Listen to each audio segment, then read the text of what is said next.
ಇಷ್ಟೊತ್ತು ಕೂಡ ದರ್ಶನ್ ಕೇಸ್ ವಿಚಾರಕ್ಕೆ ಸಂಬಂಧಪಟ್ಟಂತ ಅನೇಕ ಅಪ್ಡೇಟ್ಸ್ಗಳನ್ನ ನೋಡಿದ್ವಿ. ಈಗ ಮಹಾ ಮಳೆಯ ಅಪ್ಡೇಟ್ಸ್ ರಾಜ್ಯದಲ್ಲಿ ಅವಾಂತರಗಳನ್ನ ಸೃಷ್ಟಿ ಮಾಡ್ತಾ ಇದೆ.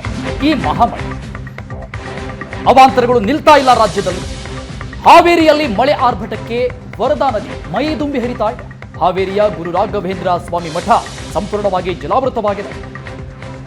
ರಾಯರ ಮಠದ ಉದ್ಯಾನವನ, ಸಭಾಭವನ, ಮೆಟ್ಟಿಲುಗಳು ಎಲ್ಲವೂ ಕೂಡ ಜಲಾವೃತವಾಗಿದೆ.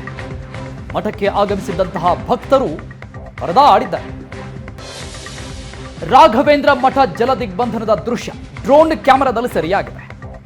ಎಷ್ಟರ ಮಟ್ಟಿಗೆ ಅವಾಂತರ ಸೃಷ್ಟಿಯಾಗಿದೆ ಅನ್ನೋದನ್ನ ಈ ಡ್ರೋನ್ ಕ್ಯಾಮೆರಾದಲ್ಲಿ ಸೆರೆಯಾಗಿರುವಂತಹ ದೃಶ್ಯಗಳನ್ನ ನೋಡಿದ್ರೆ ನಮಗೆ ಗೊತ್ತಾಗುತ್ತೆ. ಸುಬುಧೇಂದ್ರ ತೀರ್ಥ ಸ್ವಾಮಿಗಳ ಮಠ ಎಷ್ಟರ ಮಟ್ಟಿಗೆ ನೀರಿದೆ ಅಂದ್ರೆ ವಾಹನಗಳು ಯಾವುದು ಕೂಡ ಓಡಾಡೋದಕ್ಕೆ ಸಾಧ್ಯನೇ ಆಗೋದಿಲ್ಲ. ಮೇನ್ ರೋಡ್ ಅಲ್ಲಿ ನಿಂತಿರುವಂತಹ ನೀರಿದು ಒಂದು ಭಾಗದಲ್ಲಿ, ಮತ್ತೊಂದು ಕಡೆ ಓಪನ್ ಏರಿಯಾ, ಜಮೀನುಗಳು ಎಲ್ಲವೂ ಕೂಡ ಜಲಾವೃತವಾಗಿದೆ. ಎಸ್, ದೃಶ್ಯ ನೋಡಿದ್ರೆ ಗಾಬರಿ ಆಗುತ್ತೆ. 2ನೇ ಮಂತ್ರಾಲಯ ಅಂತ ಪ್ರಸಿದ್ಧಿ ಪಡೆದಿದೆ ರಾಯರ ಮಠ. ಬೇರೆ ಬೇರೆ ಜಿಲ್ಲೆಗಳಿಂದ ಭಕ್ತರು ಬರ್ತಾರೆ. ಪರದಾಡೋದೇ ಇಲ್ಲಿಗೆ ಬಂದ್ರೆ ಸದ್ಯಕ್ಕೆ ಬರದೇ ಇರುವಂಥದ್ದೇ ಒಳಿತು ಅನ್ಸುತ್ತೆ. ಈ ದೃಶ್ಯಗಳನ್ನ ನೋಡ್ತಾ ಇದ್ರೆ ಮಳೆಯ ಆರ್ಭಟಕ್ಕೆ ಒಂದು ಕಡೆ ವರದಾ ನದಿ ಮೈದುಂಬಿ ಹರಿತಾ ಇದ್ರೆ ಅದು ಉಕ್ಕಿ ಹರಿತಾ ಇರುವಂತಹ ಪರಿಣಾಮವಾಗಿ ಸಮಸ್ಯೆ ಯಾವ ಮಟ್ಟದಲ್ಲಿ ಇದೆ ಅನ್ನೋದಕ್ಕೆ ಸಾಕ್ಷಿ ಈ ದೃಶ್ಯಗಳು. ಡ್ರೋನ್ ವಿಜುವಲ್ಸ್ ಅನ್ನ ಗಮನಿಸ್ತಾ ಇದ್ದೀವಿ. ಇನ್ನೇನು ಸೂರ್ಯನವರೆಗೂ ಕೂಡ ನೀರು ಬರೋದೊಂದು ಬಾಕಿ. ಅಷ್ಟರ ಮಟ್ಟಿಗೆ ತುಂಬಿ ಹೋಗಿದೆ, ಜಲಾವೃತವಾಗಿದೆ ಪ್ರದೇಶ. ಕಾಲಿಡೋದಕ್ಕಾಗಲ್ಲ. ಒಳಗೆ ಹೋದವರು ಹೊರಗೆ ಬರೋದಕ್ಕೆ ಸಾಧ್ಯವಾಗದಂತಹ ಪರಿಸ್ಥಿತಿ. ಹಾವೇರಿಯ ಗುರು ರಾಘವೇಂದ್ರ ಸ್ವಾಮಿ ಮಠವೇ ಜಲಾವೃತವಾಗಿದೆ. ಅದರ ಸುತ್ತಮುತ್ತಲಿನ ಚಿತ್ರಣ ನೋಡ್ತಾ ಇದ್ದೀವಿ.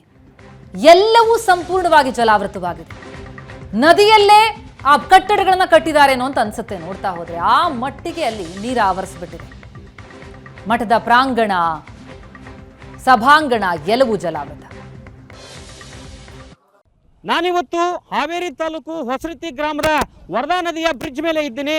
ಇವತ್ತು ಅಕ್ಷರಶಃ ವರದಾ ನದಿ ರೌದ್ರ ರೂಪವನ್ನೇ ತಾಳಿದೆ ಅಂತ ಹೇಳ್ಬೋದು. ನಾನು ನಿಮ್ಗೆ ದೃಶ್ಯದಲ್ಲಿ ತೋರಿಸ್ತಾ ಇದ್ದೀನಿ. ಶ್ರೀ ಗುರು ರಾಘವೇಂದ್ರ ಸ್ವಾಮಿಗಳ ಮಠ ಕೂಡ ಜಲಾವೃತಗೊಂಡಿರುವಂಥ ದೃಶ್ಯವನ್ನು ನಾನು ನಿಮ್ಗೆ ತೋರಿಸ್ತಾ ಇದ್ದೀನಿ. ಗುರು ರಾಘವೇಂದ್ರ ಸ್ವಾಮಿಗಳ ಮಠ ಇದೆ ಹೊಸರೀತಿಯಲ್ಲಿ. ಹಾವೇರಿ ಜಿಲ್ಲೆಯ ಅಕ್ಕಪಕ್ಕದ ಜಿಲ್ಲೆಯವರು ಕೂಡ ಈ ರಾಘವೇಂದ್ರ ಸ್ವಾಮಿಗಳಿಗೆ ಭಕ್ತರಿದ್ದಾರೆ. ಸಾವಿರಾರು ಜನ, ಲಕ್ಷಾಂತರ ಜನ ಭಕ್ತರನ್ನು ಹೊಂದಿರುವಂತಹ ರಾಘವೇಂದ್ರ ಸ್ವಾಮಿಗಳ ಮಠ ಪ್ರತಿ ವರ್ಷ ಹೀಗೆ ವರದಾ ನದಿ ಉಕ್ಕಿ ಹರಿಯುವಂಥ ಸಂದರ್ಭದಲ್ಲಿ ದಿಗ್ಬಂಧನ ಆಗಿಬಿಡುತ್ತೆ. ಮಠಕ್ಕೆ ಯಾರು ಕೂಡ ಹೋಗ್ಲಿಕ್ಕೆ ಬರಲಿಕ್ಕೆ ಕೂಡ ಆಗೋದಿಲ್ಲ ಅಂತ ಒಂದು ಸನ್ನಿವೇಶಗಳಲ್ಲಿ ಎದುರಾಗುತ್ತೆ. ನಾನು ನಿಮಗೆ ದೃಶ್ಯದಲ್ಲಿ ತೋರಿಸ್ತಾ ಇದ್ದೀನಿ. ಶ್ರೀ ಗುರು ರಾಘವೇಂದ್ರ ಸ್ವಾಮಿಗಳ ಬೃಂದಾವನ ಇರುವಂತಹ ಜಾಗ ಇದು. ಅಲ್ಲಿ ಮುಂದೆ ಮಠದ ಆವರಣ ಇದೆ ನೋಡಿ. ಆವರಣ ಕೂಡ ಸಂಪೂರ್ಣವಾಗಿ ಜಲಾವೃತಗೊಂಡಿರುವಂಥ ದೃಶ್ಯಗಳನ್ನು ತೋರಿಸ್ತಾ ಇದ್ದೀನಿ.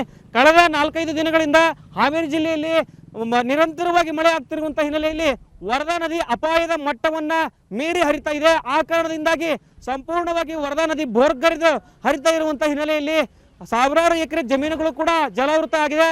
ಮಠದ ಒಳಗಡೆ ಯಾವ ರೀತಿ ಪರಿಸ್ಥಿತಿ ಇದೆ ಅನ್ನೋದನ್ನು ಕೂಡ ನಾನು ತೋರಿಸ್ತಾ ಹೋಗ್ತೀನಿ. ರಾಘವೇಂದ್ರ ಸ್ವಾಮಿಗಳ ಮಠದ ಆವರಣದಲ್ಲಿದ್ದೀನಿ. ಇಲ್ಲಿ ನೋಡ್ಬೋದು ನೀವು ನೀರು ಯಾವ ಮಟ್ಟಿಗೆ ಬಂದಿದೆ, ವರದಾ ನದಿ ನೀರು ಅನ್ನುವಂಥದ್ದನ್ನು ಕೂಡ ತೋರಿಸ್ತಾ ಇದ್ದೀನಿ.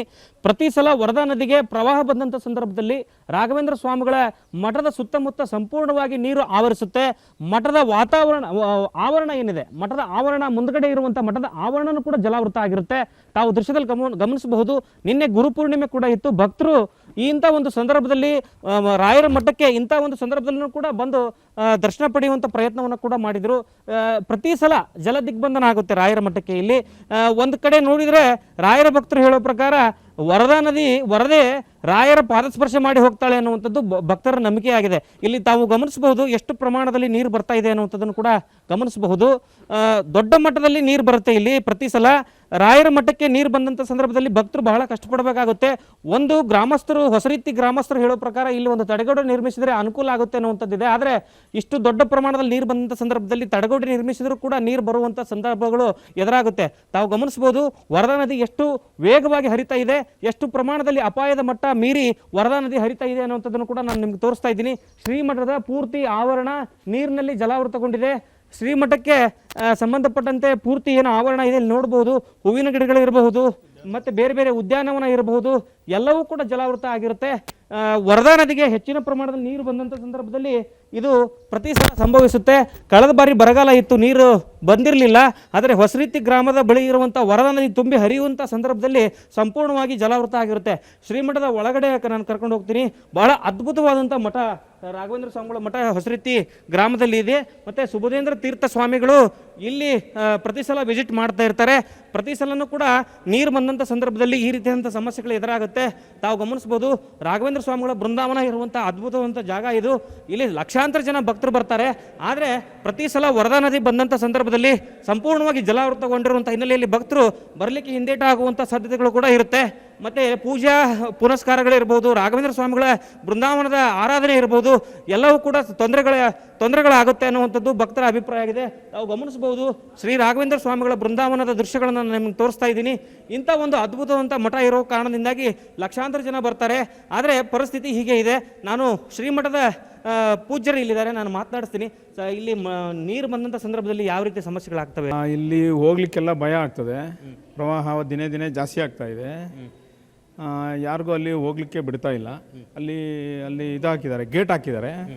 ಅದರಿಂದ ಯಾರು ಅಲ್ಲಿ ನಾವು ಇಲ್ಲಿ ವ್ಯವಸ್ಥಾಪಕರು ಅಷ್ಟೇ ಬಿಡ್ತಾ ಇಲ್ಲ ಯಾರನ್ನು. ಬಹಳಷ್ಟು ಸಮಸ್ಯೆಗಳು ಎದುರಾಗ್ತಾ ಇರುವಂಥ ಹಿನ್ನೆಲೆಯಲ್ಲಿ ಪ್ರತಿ ಸಲ ಮಳೆ ಬಂದಂಥ ಸಂದರ್ಭದಲ್ಲಿ, ಪ್ರವಾಹ ಎದುರಾಗಿರುವಂಥ ಸಂದರ್ಭದಲ್ಲಿ ಭಕ್ತರು ಪರದಾಡುವಂಥ ಪರಿಸ್ಥಿತಿ ನಿರ್ಮಾಣ ಆಗಿದೆ. ಕ್ಯಾಮ್ರಾ ಪರ್ಸನ್ ರಾಜು ಜೊತೆ ಪವನ್, ಏಷ್ಯಾನೆಟ್ ಸುವರ್ಣ ನ್ಯೂಸ್, ಹಾವೇರಿ.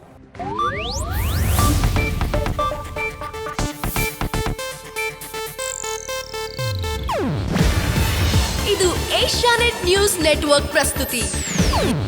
ನೀವು ನೋಡ್ತಿದ್ದೀರಾ ಏಷ್ಯಾನೆಟ್ ಸುವರ್ಣ ನ್ಯೂಸ್.